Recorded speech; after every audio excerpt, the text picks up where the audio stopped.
Today in the Twin Cities Business Show, we talked to Michelle Bellanca from Claros Technologies, a growing company here in Minnesota that's come up with a fascinating solution to a big problem in Minnesota: PFAS. Welcome to the Twin Cities Business Show. I'm Charlie Ryback here today with Michelle Bellanca of Claros Technologies. Michelle, how are you? I'm great. How are you? I am excellent. Welcome to the show. Thank you. So we're going to have to get a little technical talking about PFAS here today. Broadly speaking, my understanding of PFAS is it is a chemical that is resistant to heat, water, and oil. Is that broadly correct? Any misconceptions to correct there? Anything else that you want to fill people in on? Sure. Your definition that you started with is correct Okay. in terms of those properties. What makes them so incredible at the applications where they are used is they are the best at doing those things, whether it comes to lubrication, it comes to heat resistance. This class of materials is unrivaled in the ability to do that in a very, very durable way. So many people aren't even familiar with the term PFAS. They're familiar with the term forever chemicals. So forever chemicals and PFAS, PFAS, you'll hear them referred to, are the same thing. The reason why the phrase was coined forever chemicals is PFAS is this category of chemicals is the toughest man-made bond to break. It's a carbon-fluorine bond, and it's incredibly difficult to break. And so scientists decades ago coined them as forever chemicals because the reason they are so heat resistant and water resistance is that very, very tough man-made bond that's so difficult to break that it gives them these everlasting properties.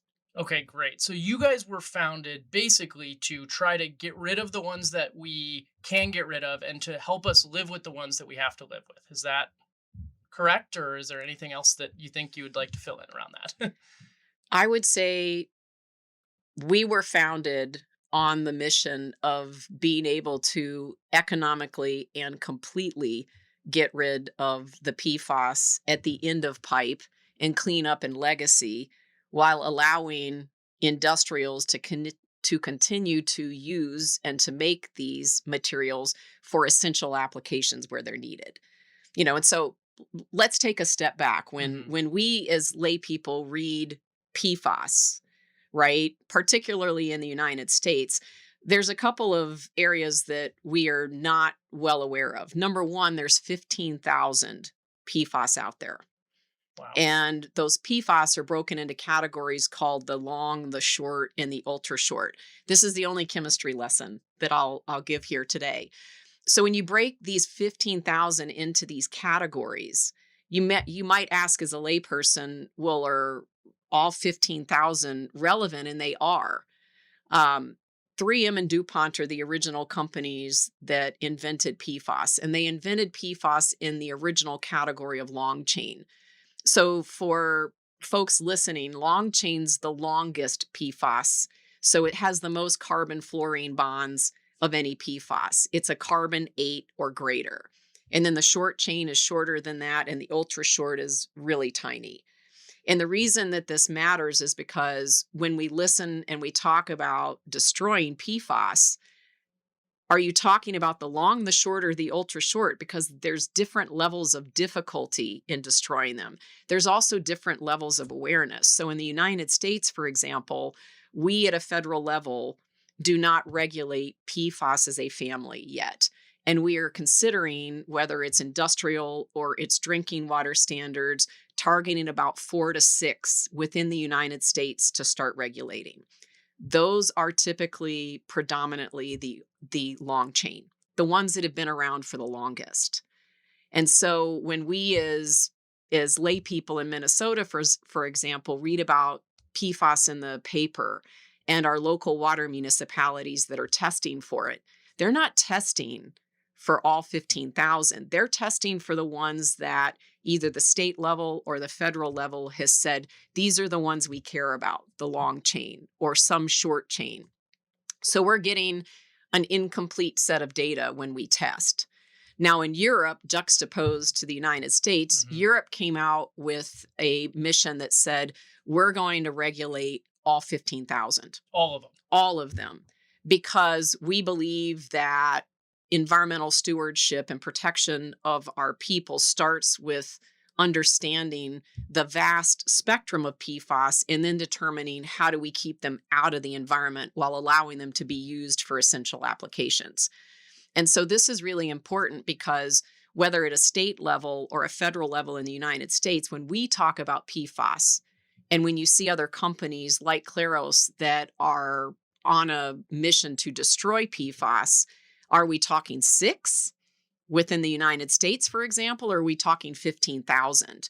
And so you can imagine, number one, the consumer education and awareness needs to be complete. Yep. And number two, we need, as we talk about destruction solutions like Claros, to get to the heart of what is really accurate. Are you destroying only the long chain, or are you destroying all of them? So this is great. I wanted to start really technical because I think knowing what we're talking about is really important, and there has to be a little bit of groundwork laid there. But I want to take a step back and just talk about you. You grew up in Virginia, you ended up in Asia, later you made it to Minnesota. Take us through a little bit of your arc from, growing up, where you grew up, and then kind of the first couple years of your career. Sure. Um, I haven't revisited this in a long time. Hmm. Native to Virginia, on the East Coast, not Virginia, Minnesota. Only child, grew up, went to my undergrad there at William and Mary, and I was an international relations and economics major. And at the end of my sophomore year, I took this class in East Asian Studies, and I fell in love with it. Why? I was so fascinated. I had this visiting professor called Professor Hamada, and she was Japanese, and she was teaching about Japanese and post World War II, and how when after the war, the United States basically under the MacArthur Declaration dismantled their economy. And yet the irony is it came back even stronger into a different structure after it was dismantled. And it was just this window into a part of the world that was so different from what I grew up with. I'm Italian. Most of my family lives in Italy.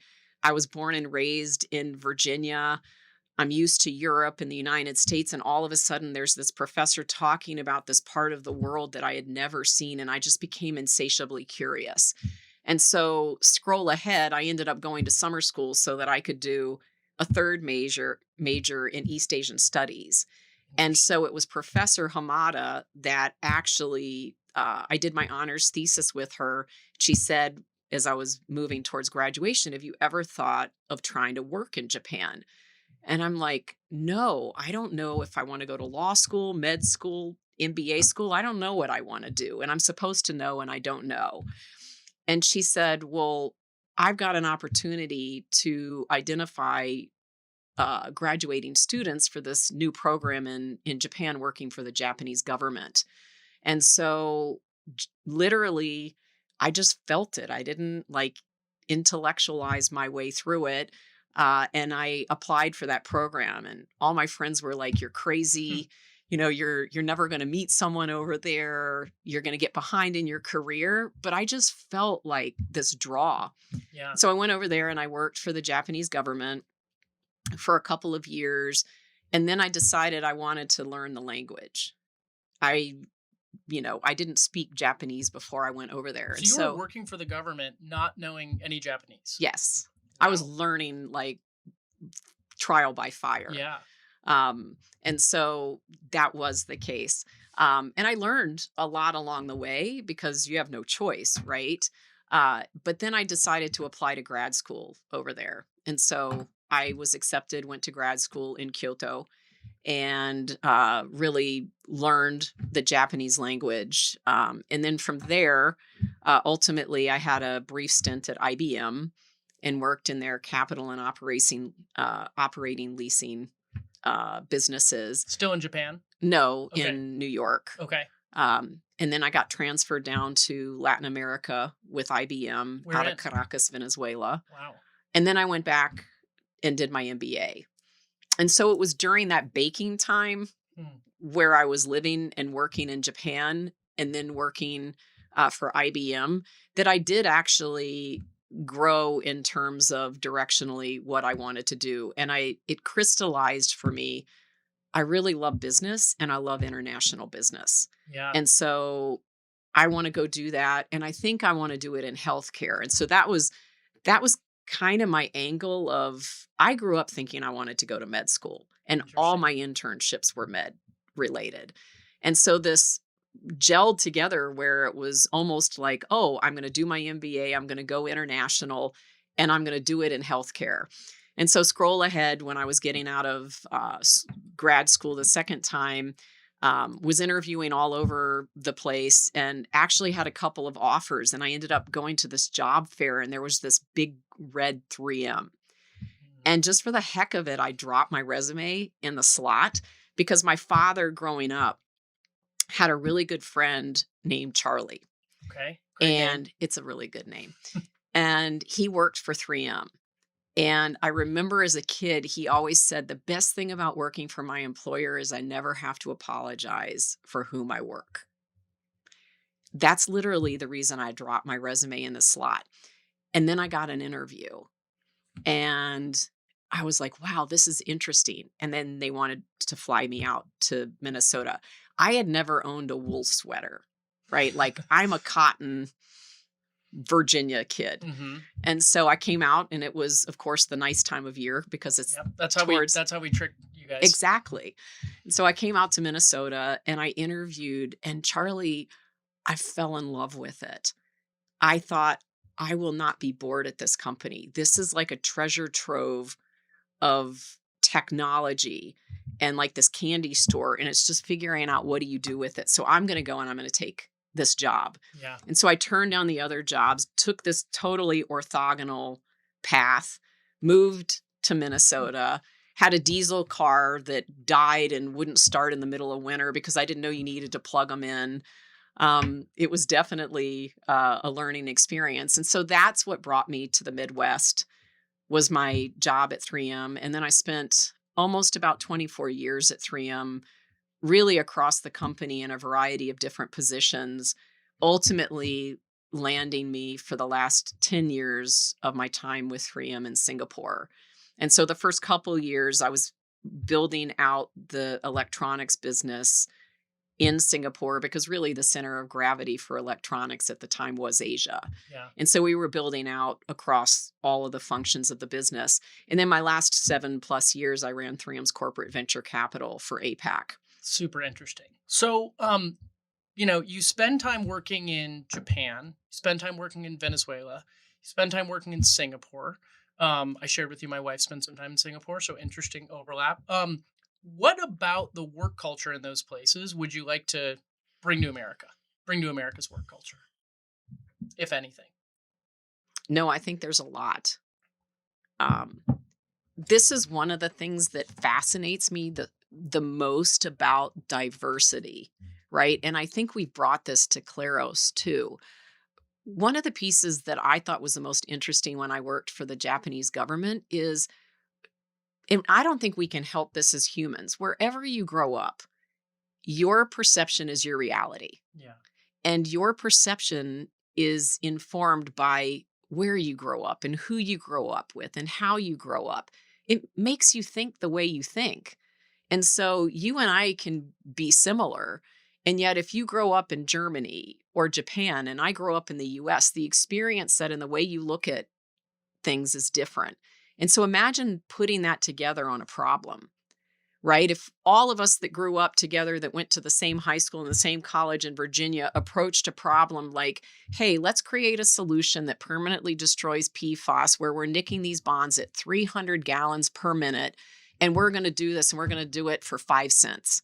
And all of us grew up in the exact same place. Would we approach that problem radically different from one another? Probably not. Maybe a little bit, but not vastly different.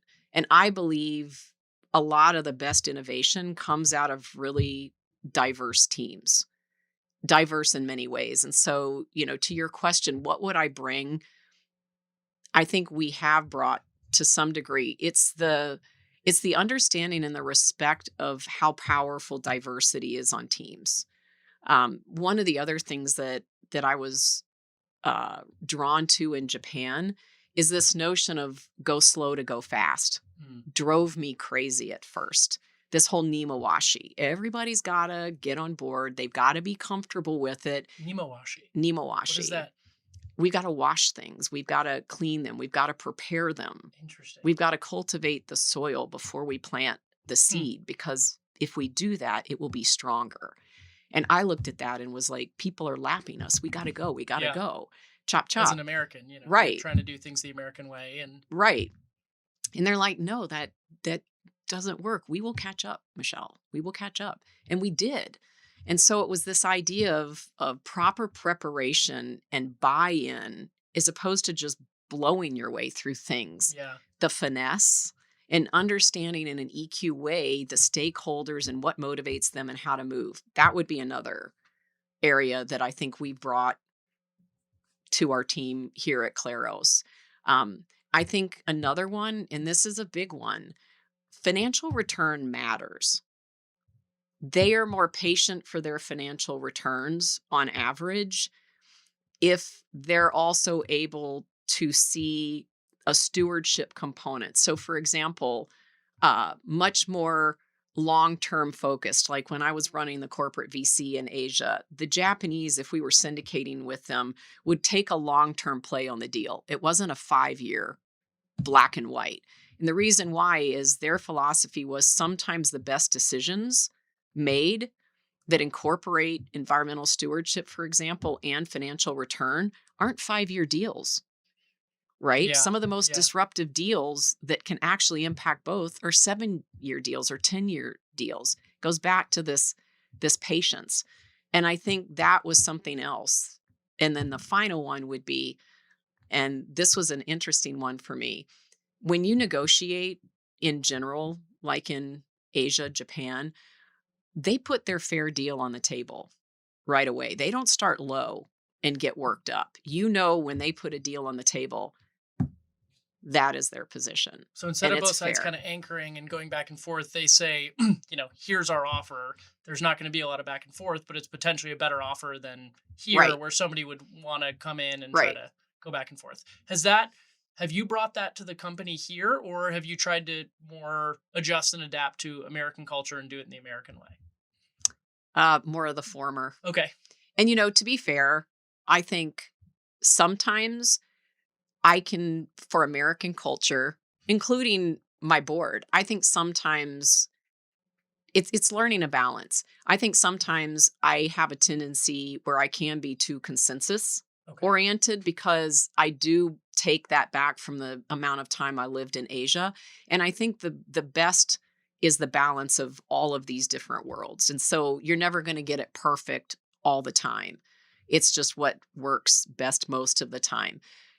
To your question though, when it comes to my negotiating style, it is more similar to that. If I put something on the table, it's fair to start with. And I think what's interesting is your reputation then gets out. And what I have seen is it has been more favorable than not, because people have learned that that is the way that I go. And so they can trust more at face value, as opposed to trying to figure out and jockeying for where I'm going to come from. And we do a significant amount of business with Asia and with Europe. And so I think the ability to find balance in your own style, that's a blend of what works best, that naturally feels right for you, is really where I have landed. So to your point about diversity, because you've lived in all these places, you're able to bring an approach that might be more familiar to somebody in Europe or somebody in Asia because you've lived through that, and that is a strength. So that's very interesting. So let's go back to the 3M, your 3M role. So the last couple years, you're doing some of this venture stuff. How were you looking at that? How were you looking at the types of things that a company like 3M would want to be involved in? How did you approach that? And just take us through that process, and then the process of actually eventually leaving 3M. Mm, that's a good area. Um, I like to say, because I mean it, I wouldn't be where I am, and we as Claros wouldn't be where we are if I had not had the background I had at 3M. Um, so when you come into 3M, And I thought I had it all figured out, right? I wanted healthcare, I wanted business. Um, Everyone in their 20s thinks they have everything figured out, and or they're they all wrong. don't have anything figured out and they wonder if they ever will. And I think the beauty is, I always thought there was this river and there were set rocks and you had to cross those rocks. And if you stepped on the wrong rock, you were up a creek. I didn't realize that as you step on a rock, 17 others open up. And then the next one, 20 open up. And that it's this plethora of opportunities, not a linear path. I was so black and white. So when I started at 3M, they typically bring MBAs in where they passport you through the company. So they bake you at a corporate level. You go work in different groups, and then you find a match. It's kind of like dating, and then you go out into the wild and you work in a division. And so the holy grail for MBAs at 3M is you want to be able to run the multi-billion-dollar businesses, because as a business person, that's how you end up in the top spots, C-level of the company. Right. And many of us, that's where you ultimately want to be, or you thought you wanted to be. And so I went in my baking passport. And then when it was time during that passporting, I fell in love with the technology platform side of 3M and worked on different tech platforms and how do you grow those in the company. And then ultimately, when it came time to select a job, I took a job in healthcare. Back to healthcare. I went to healthcare Mhm. and I did really well. I started in the tapes and tegaderm and the skin health, and then grew into larger healthcare roles. And I enjoyed it, but it was the pace was slow, relatively speaking, for me, because you're dealing with FDA and this is not a very fast path, right? And so I'm like, okay, what is it I love? What is it I don't love? And so then from there, I went into the specialty film group. So real down and dirty industrial making films. And I went to different divisions in that sense. And then ultimately, I decided to follow my heart. And I went back to the CTO at the time. His name was Paul. And I said, I would love to come and work for you and to look at how do we grow the company through tech platforms, like the project I had with you when I was in corporate. And he said, great, come on over.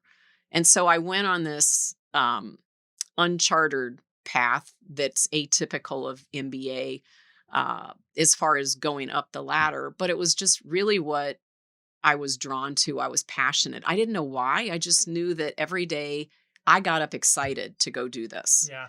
And so I worked with some of the top corporate scientists at 3M. So those are the scientists that have been selected because the inventions that they have delivered significant revenue to the company. So very creative, very inventive, delivered revenue. And I was partnered with corporate scientists to go outside of 3M and scout for tech platforms that other companies couldn't make work. Bring them into the company, see if you could make them work. And some significantly failed, and we had one wild success. And Which was? that's multi-layer optical film. So it's one of 3M's largest tech platforms today in terms of revenue delivery. Um, it's a tech platform where you're extruding films into nanometer thickness that have thousands of layers in there. And the Wow. optical properties differ depending on the layer thickness and how you stack them. And so today, those films go in everything from buildings to keep the infrared out so that you don't get hot in the buildings, to the windscreens on your cars, to your cell phones and TVs have these in them because it makes your display brighter without sucking battery life. And so that's the electronics side of it that Paul then said, we've now bought this, you go try and make it into a business. And we started with Hallmark, with my Hallmark bows, Okay. when we first purchased the technology because we couldn't make it to a very fine level. Interesting. So these early applications were really um, wild ones because we were trying to monetize on our way to getting better sophistication and accuracy. And so we literally were out there selling this at the time because all we could make was pretty colors. And so Hallmark bought it to make bows. So a lot of your Wow. bows in, the late 1990s were 3M's multi-layer film.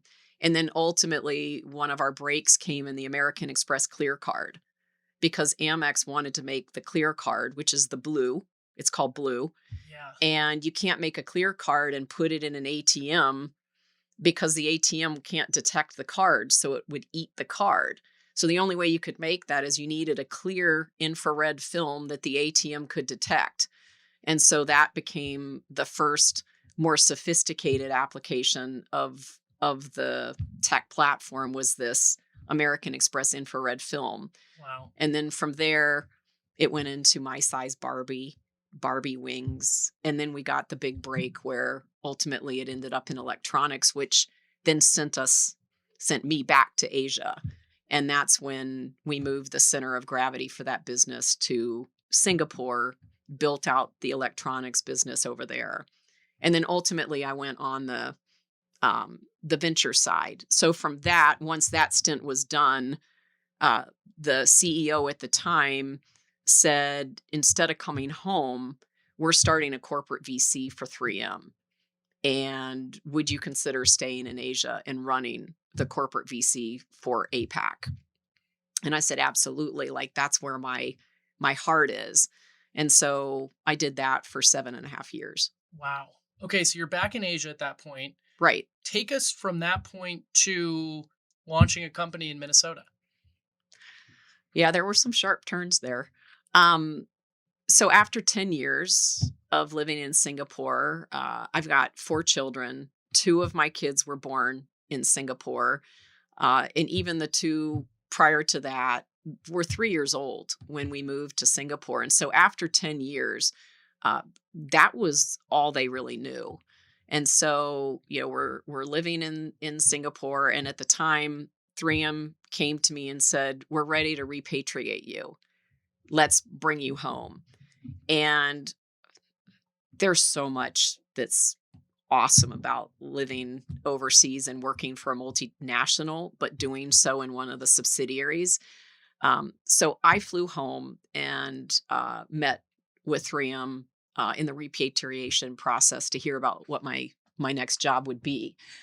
And I left and I called my husband and he said, "You don't sound excited." And because it was a great job. And I said, "No, I don't think I am.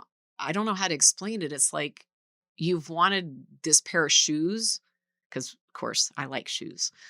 You've wanted this pair of shoes for so long.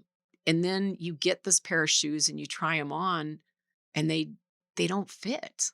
Like they don't feel like my shoes, but I don't know why." And he said, "What do you want to do?" And I said, "I don't want to stop doing what I'm doing now. I love it. And I've learned I have a nose for it." Right. And he said, "Well, then fly." And so flew back to Singapore. He said, "Fly," but he said, "We do need to go back to the United States. Our kids don't know the United States." Yeah. They'd never worn socks, right? Like you Wow. live on the equator. Never think They about that as thought, being a thing that you'd yeah, miss. no, your kids miss a lot and they gain a lot, but it was time to bring them back. And so we had kept our home in the Twin Cities. And so we were fortunate in that we were able to move back. And so um I flew back to Singapore and thought about it and ultimately without a plan B, I resigned and said I took early retirement. I said it's been amazing, but I just have to go do this. And it was really difficult.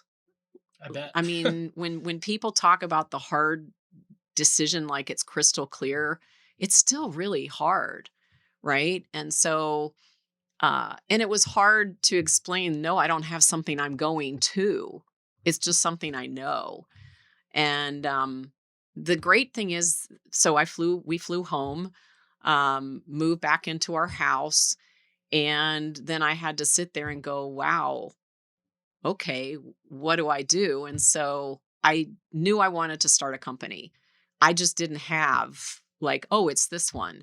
I knew it would take time. And so I thought that it'd be great to take a couple months off when I was bored to death.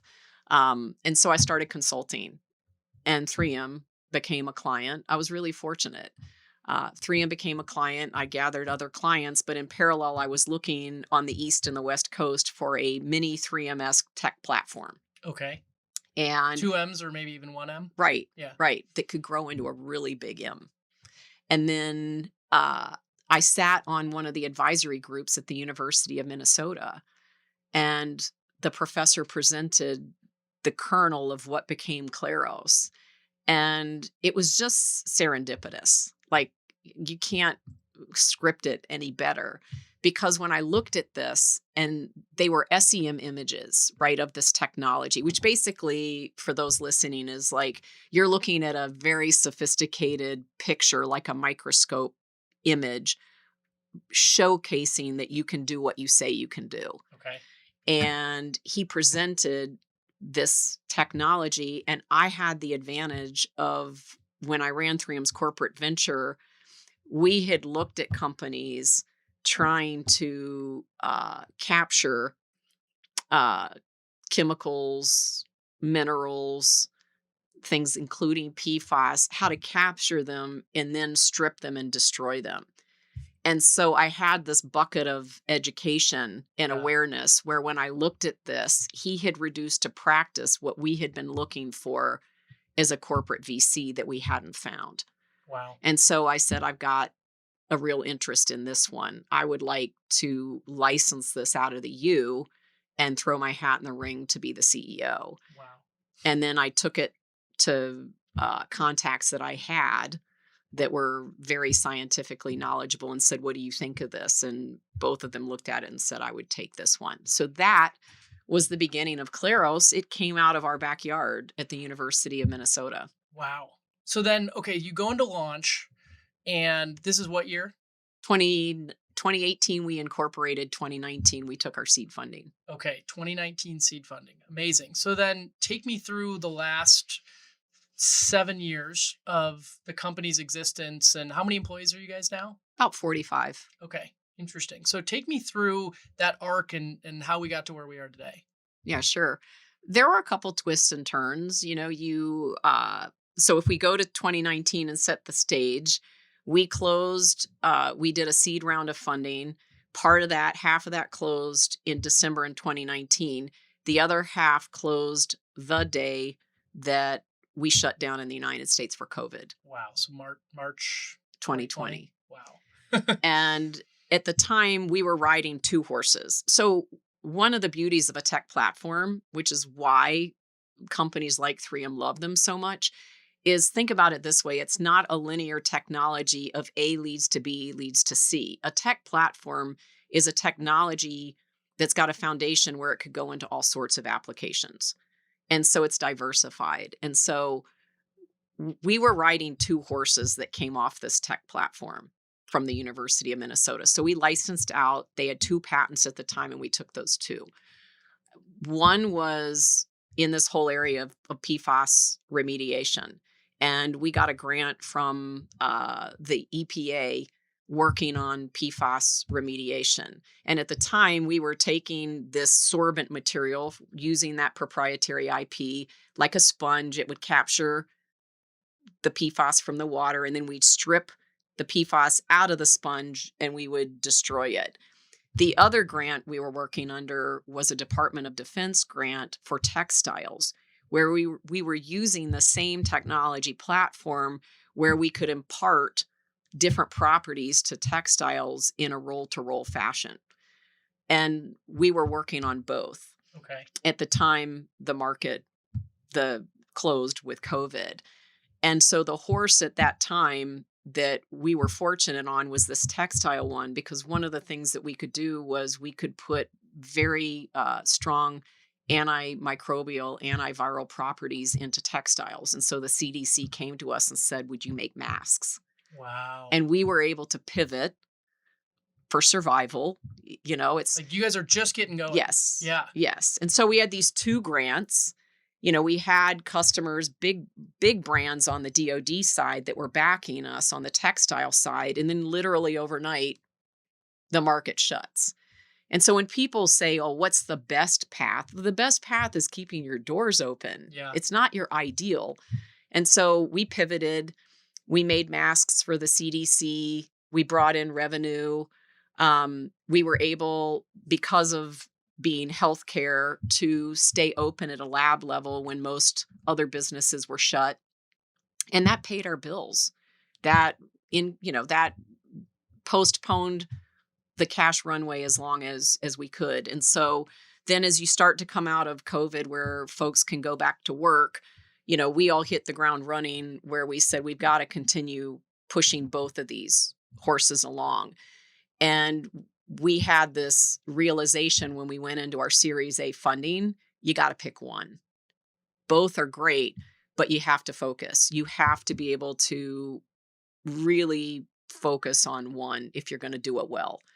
And we picked PFAS remediation because we really felt like you need to skate to where you think the puck is going to go. And there's this perfect storm that's building around PFAS Mhm. remediation and the need for this. And we knew that we had a breakthrough around the same time, Charlie, where we knew that we would be able to destroy, defluorinate all of the different types of PFAS. So one of the things that makes Claros really unique in this PFAS space is we are one of the only companies that can test all the way down to the ultra short chain. Okay. It takes really sophisticated equipment. We went out in 2020 with that seed funding, and we hired Dr. Shi, who ran Stanford's mass spec lab. And we said, we want you to come to Minnesota and build us a world-class analytical lab. And she said, well, what equipment do you have? And we said, none. We want to give you the money to create a world-class lab. So And that's she what most of the seed funding went towards. almost the majority of it. And to her credit, she left Stanford and moved her family and her German Shepherd to Minnesota, and she built a world-class lab. We're ISO ASTM certified. We test down to the ultra short chain. And that analytical lab is what gave us this ability to rapidly innovate. And that is where we had this breakthrough where we really did bet the farm, but we were pretty confident that we could get to ultra high flow, which is where the puck is going to go at the time. This is 2020, we Yeah. bet. And we put the textile business on hold, which is a whole nother angle we could go someday. Right. And we just focused everything on this PFAS space. And so we started, that was 2020, and we had this little R2D2 reactor, looked like a squished loaf of bread. And we could do 10 gallons a day, water in and batch, bake it, water out.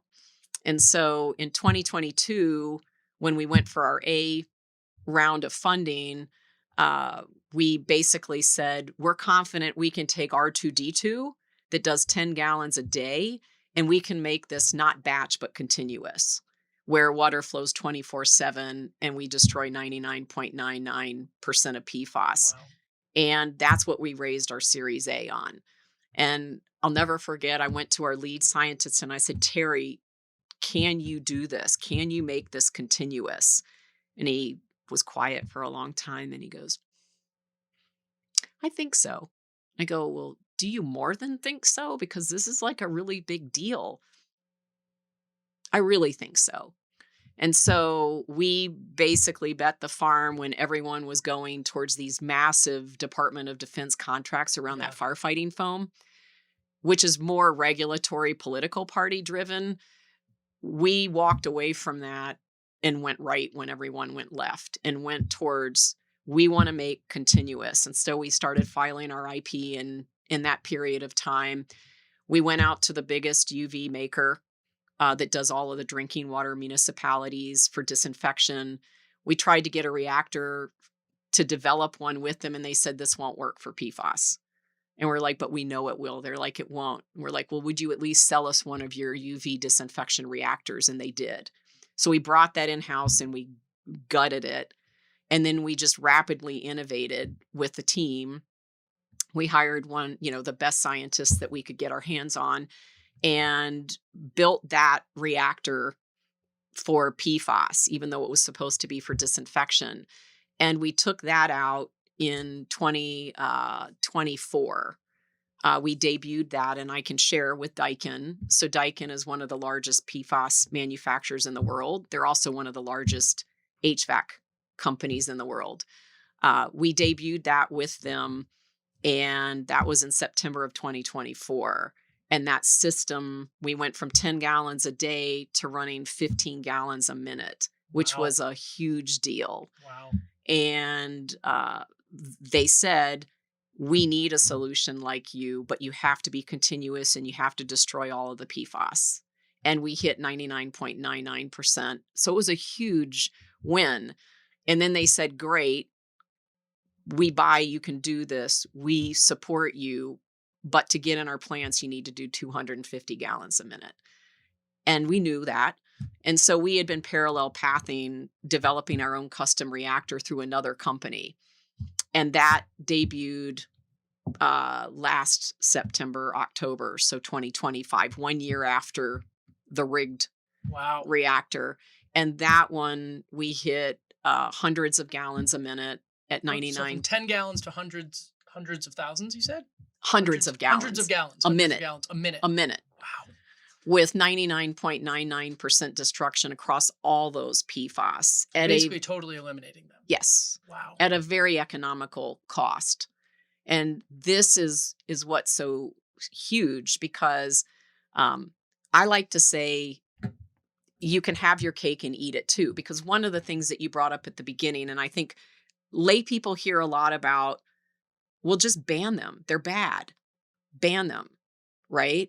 And I actually thought that early on. And then you start to learn about 70% of PFAS applications are essential applications. So what does essential mean? That means that they could have catastrophic health impacts if we didn't use them, or global economies would grind to a halt if we didn't use them. 70% of applications are essential. And to give you a flavor, that's like heart stents are made with PFAS. Medical implants are coated with PFAS. Semiconductors use them to make a single chip in 4 places. Meaning, if you don't have PFAS, you don't have pharmaceutical drugs, medical implants, semiconductors, data centers use them to cool. And so really, it's not about the materials being bad or good. It's how do you enable use for essential applications while keeping them out of the environment? And the way you keep them out of the environment is you destroy them in line. And the only way you destroy them in line, you have to have a credible technology that truly destroys them in line, that works at high rates, that don't break the bank for these Yeah. companies. And that's where Claros went. We went for that sweet spot because we knew that there would be pull, because they can have their cake and eat it too. We can use these essential materials. We can do it economically. More importantly, we can do it in an environmentally responsible way. And so Fascinating. that's how we ended up focusing on the industrial part of the business. Great. Great. Well, before we wrap up, any final thoughts you want to leave people with? Any thoughts on where you guys are going as a company that you want to share, looking at the next maybe 10 years or so? Sure. I think for the lay people, so what I am the most passionate about is environmental stewardship. And I think that starts with awareness, correct awareness, right? So when the listeners, when you hear about PFAS, right, and you hear there's 6, really taking the time to understand, and this is important because people ask, well, why is Europe so ahead of the US in regulating these?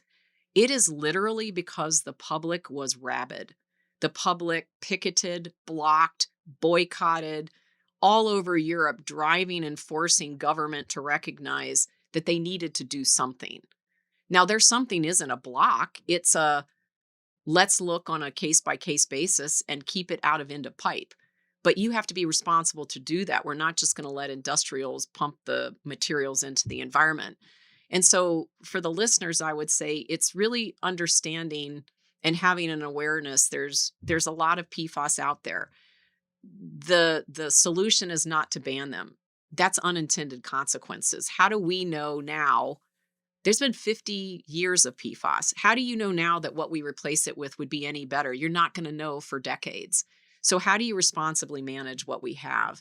And so with awareness, education and awareness becomes informed decision making. And we can control our own destiny in doing that. Where we as a company are going, we want to make our technology raise awareness, because that's where it starts. Prove credibility so industrials trust us, and get the technology affordable in the hands of as many industrials as we can, so that environmental stewardship happens and we can make an impact globally in these environments. And then ultimately for us, once we're able to do this at scale across industrial, take that into drinking water, which is orders of magnitude faster than where we are today. And so when you ask where we're going, ultimately where we're going is the legacy piece. It's cleaning up where there's already a PFAS remediation issue. Where we're starting is stop digging the hole. Yeah. Stop making it worse by letting it leave the end of the pipe.